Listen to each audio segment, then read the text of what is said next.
Job, chapitre 2. Or, les fils de Dieu vinrent un jour se présenter devant l'Éternel, et Satan vint aussi au milieu d'eux se présenter devant l'Éternel. L'Éternel dit à Satan, D'où viens-tu? Et Satan répondit à l'Éternel, De parcourir la terre et de m'y promener.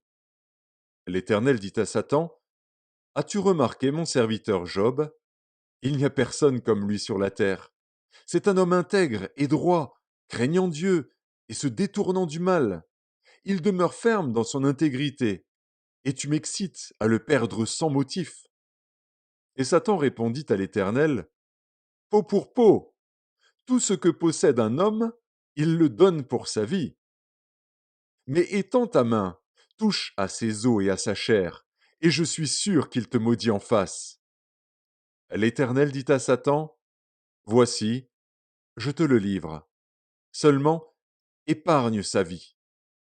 Et Satan se retira de devant la face de l'Éternel. Puis il frappa Job d'un ulcère malin, depuis la plante du pied jusqu'au sommet de la tête. Et Job prit un tesson pour se gratter et s'assit sur la cendre. Sa femme lui dit, Tu demeures ferme dans ton intégrité. Maudis Dieu et meurs.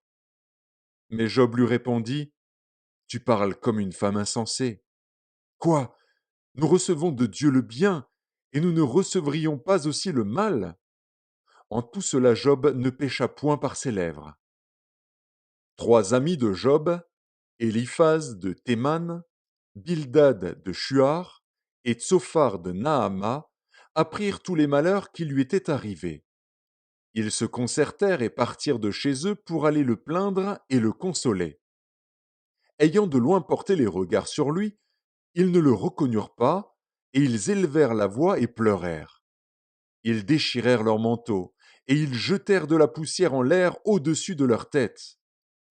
Et ils se tinrent assis à terre auprès de lui 7 jours et 7 nuits, sans lui dire une parole, car ils voyaient combien sa douleur était grande.